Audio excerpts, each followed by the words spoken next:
Você já deve ter visto por aí alguma manchete ou alguma notícia falando sobre um novo vírus que tem até 75% de letalidade e que está circulando aí pela Índia. E a pergunta que não quer calar, isso pode ou não virar uma nova pandemia?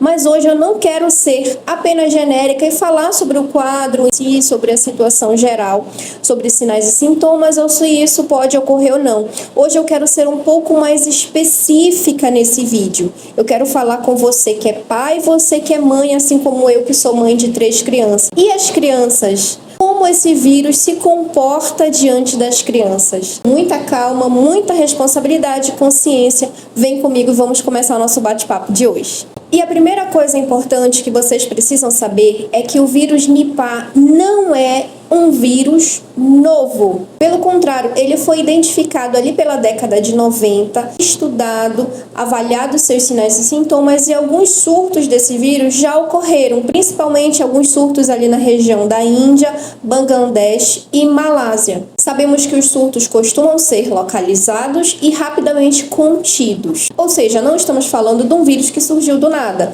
mas de um vírus que já foi identificado, já foi descoberto e tem sido estudado e monitorado ao longo desses anos. Como a infecção acontece? Principalmente como acontece com os adultos. A transmissão ela ocorre por meio da ingestão de alimentos, por exemplo, frutas que foram contaminadas por morcegos, que são os animais quais transmitem esse vírus em potencial. Mas além da alimentação, também pode ocorrer a transmissão de pessoa para pessoa, mas essa transmissão é um pouco mais rara, ela é um pouco mais difícil. Ele não é um vírus que se espalha largamente a outra escala, como o Covid era, ou como outros vírus, principalmente os vírus de resfriado e de gripe se transmitem. Esse vírus ele é um pouco mais limitado quanto à transmissão, o que torna o Nipah diferente em pediatria. Primeiro ponto, as crianças não são o foco desse vírus, elas não são a população em geral que está sendo estudada ou que está sendo acometida pela transmissão desse vírus em particular. Geralmente as crianças se contaminam por meio de transmissão de outros adultos, principalmente no mesmo ambiente, no contexto familiar qual elas estão inseridas. Mas um detalhe aqui é importante, quando a criança adoece, a doença não é diferente dos adultos. De fato, a doença tem a mesma letalidade e pode ser uma fatalidade considerável, diferente de outros vírus, que geralmente no corpo da criança são um pouco mais brandos. Isso não acontece com o vírus Nipah. E os sintomas que podem acontecer? Na fase 1, os sintomas são muito inespecíficos. Como assim? Parece uma virose. Febre, dor de cabeça, dor no corpo, vômitos. Sintomas de uma virose que está começando, sintomas muito inespecíficos. Aqui que a gente acaba sendo enganado. A evolução do vírus é muito rápida. De 24 a 72 horas, essa criança já vai apresentar sonolência excessiva, pode apresentar convulsões, perda de força muscular, confusão mental, alteração do estado de consciência. Todos esses sintomas são ocasionados pela encefalite, que é a inflamação do sistema nervoso central do cérebro, o que pode levar ao final o coma e até a perda daquela criança. Como essa progressão é muito rápida, é por isso que o Nipah acaba se tornando muito perigoso para as crianças, porque na fase inicial ele parece uma virose como outra qualquer, mas ele avança de uma forma muito progressiva e rápida. As pessoas e crianças que sobrevivem à infecção por esse vírus, elas podem ter sequelas neurológicas, ou seja, consequências daquele quadro infeccioso. Nem sempre elas vão sair ilesas, acaba que por volta de 30% vai desenvolver sequela. Não existe tratamento, não existe vacina.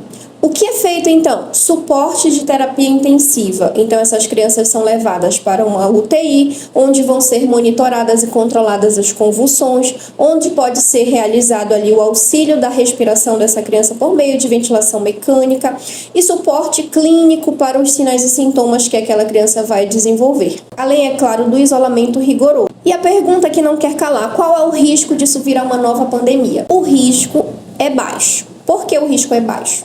Vamos entender o seguinte, esse vírus é um vírus altamente letal. Então ele é um vírus que vai geralmente levar o seu hospedeiro de uma forma muito rápida a ao desfecho desfavorável, né, que é a perda daquela pessoa ou daquela criança. Então ele tem uma alta letalidade, tem uma baixa transmissibilidade, ou seja, ele passa de pessoa para pessoa de forma mais lenta. Portanto, o risco hoje de uma pandemia ele é relativamente baixo. O que os pais precisam fazer agora? Os cuidados sem terrorismos, tá? Passo 1, evitar mudar a rotina da criança. Você não precisa ficar nervoso, desesperado. Nós não estamos em área de risco. Então, é manter os cuidados normais com aquela criança. Rotina adequada, boa alimentação, boa hidratação, boa higiene, incrementar o hábito de lavagem das mãos das crianças, o uso do álcool em gel quando indicado. Esses cuidados que a gente tem para as viroses do dia a dia como forma geral. Resumo do nosso bate-papo de hoje. O vírus Nipah é um vírus perigoso? É um vírus perigoso. Existe grande risco de se tornar uma nova pandemia? Não existe grande risco de ser um novo Covid, por exemplo.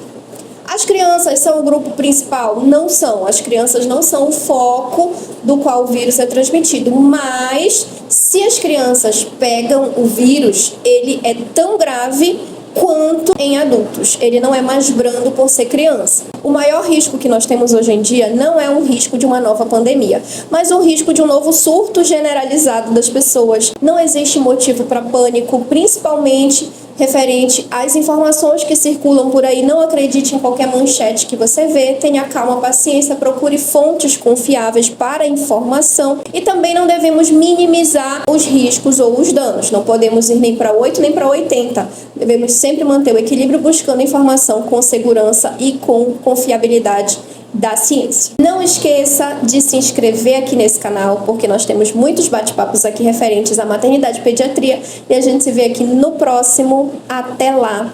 Tchau, tchau.